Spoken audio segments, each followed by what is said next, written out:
Notice that as we were discussing multiplication and division instructions, we constantly discussed the idea of the lower part and the higher part. So this is why we cover this under this umbrella of extended or arbitrary precision numbers. So let's now take a look at the addition and subtraction in support of extended values in memory. So essentially we can have a multi-byte or multi-word combination of memory structure that stores a larger size number in computer memory compared to the largest data type that normal addition or subtraction can handle directly. So extended precision addition and subtraction is essentially a concern about adding and subtracting numbers having unlimited size. So your limitation is really the space in memory that could be a limitation. At the same time, if your C compiler does not support in its libraries largest number such as 128-bit integers, it may not be such an easy task to get away with these types of computation. This is the situation where really you hit kind of like a little bit of a roadblock, and you need to be able to program something like this in assembly. So that's an example where assembly language suddenly becomes a kind of simple tool to solve this problem. So in assembly language, there are two additional instructions to handle extended precision integers, and this is add with carry and subtract with borrow.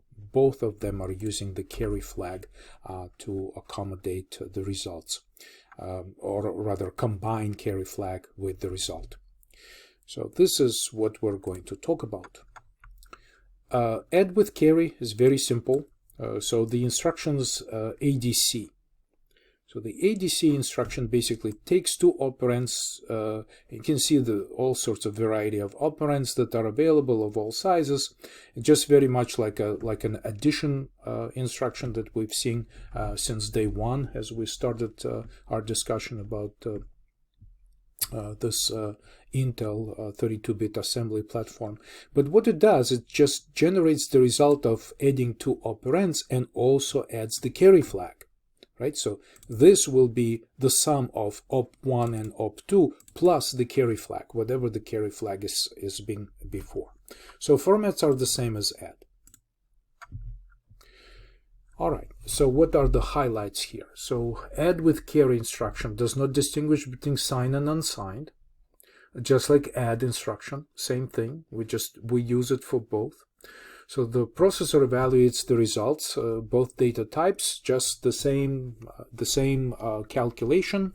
An overflow flag indicates carry out from the signed result. So if this was an signed overflow, we expect the overflow flag to be set so we can analyze it.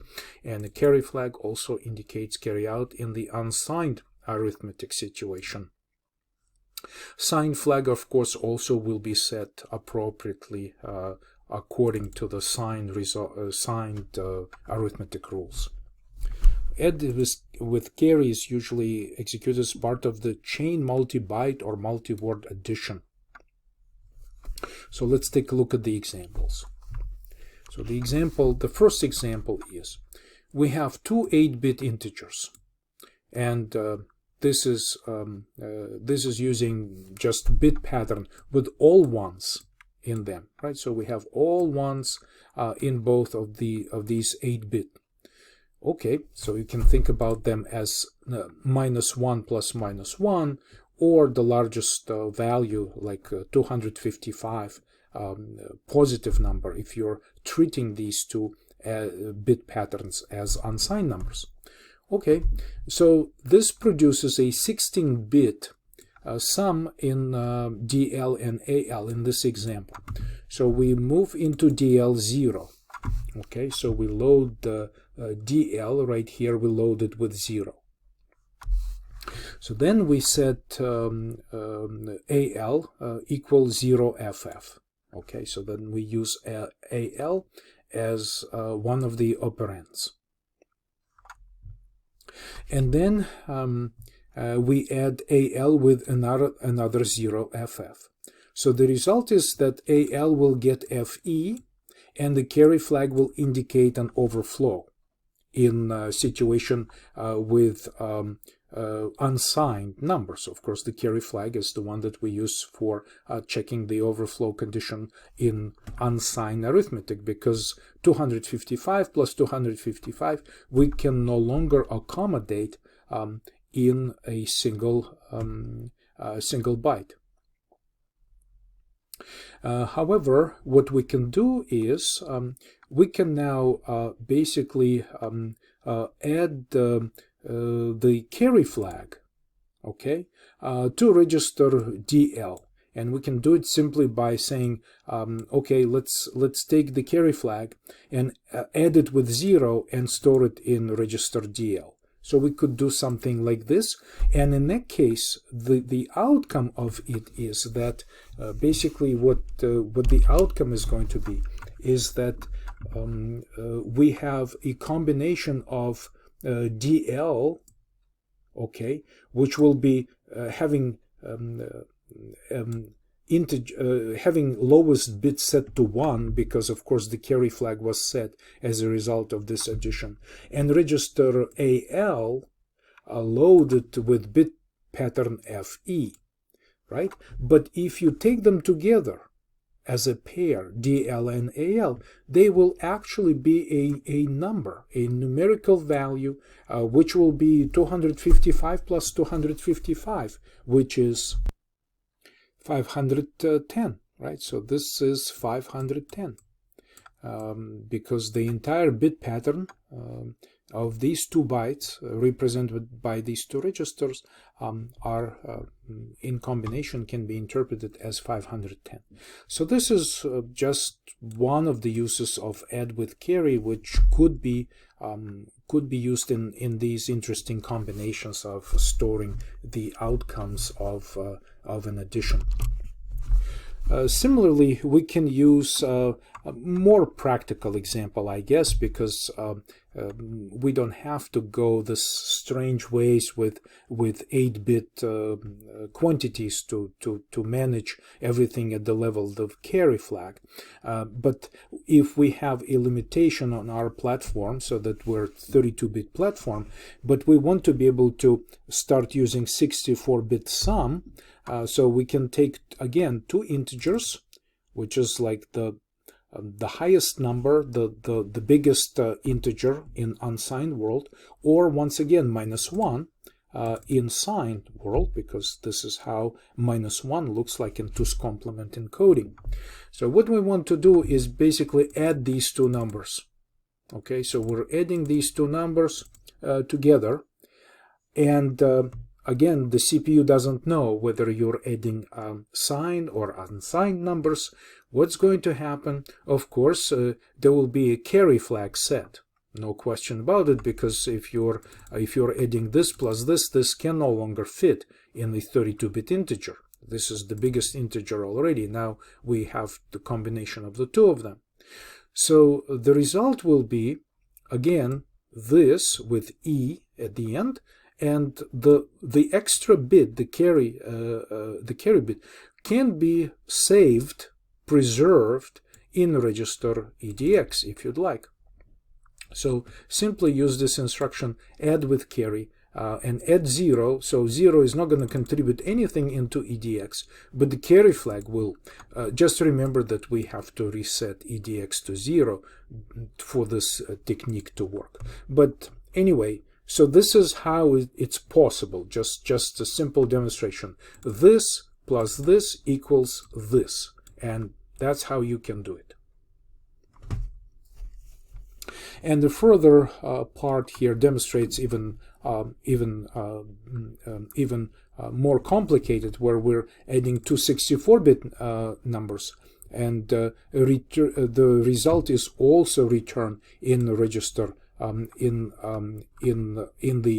one of the initial operands as a 64-bit number. But we can find out if the result is actually something that was able to overflow or not. So how do we do this? So let's sort of like try this in the text editor. So I'll just use my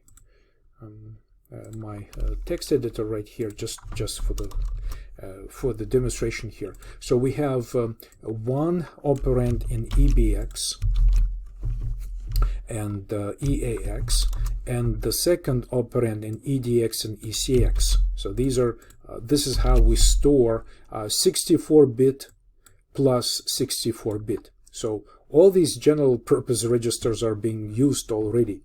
So what do? So we add, so the first instruction here to answer this, let me just make an adjustment here so we can see both. So the first instruction adds EAX and ECX, which is the two lower parts. So we add this plus this. And of course, we use EAX as a target of this addition. So we just basically use addition like this. And what we do here, we generate the result of the lower part here. Will also will set the carry flag. Naturally, if carry flag will have to be set. So then we add EBX plus EDX together, the higher parts of the 64-bit. So the result, of course, will be stored in EBX. So the result will be right here in EBX, and so this will be the combination. The only part is that we use add with carry, so not to lose this potential carry flag. When we do this addition, right, so when we combine these two, we also add carry flag to EBX. And more so, if there is an overflow as a result of adding this 64-bit and this 64-bit in the end, then the carry flag again will be set. So we can check the carry flag and check it to make sure that that there is no overflow. So again, this is how you can just add two 64-bit numbers using the combinations of registers, and it's just a matter of how you're going to then store these two registers somewhere in your memory and preserve the result, and this of course will be 64-bit result. So that's just interesting techniques to observe, and this is similar to subtraction. So the subtraction, subtract here instead of adding, we can be subtracting, but there is subtract with borrow. So if we had to borrow from the higher part when we're doing subtraction over here, again this will be saved in the carry flag, and we can subtract with borrow for the higher part, and again the result of subtraction will be very consistent, and this is of course is the technique that we use for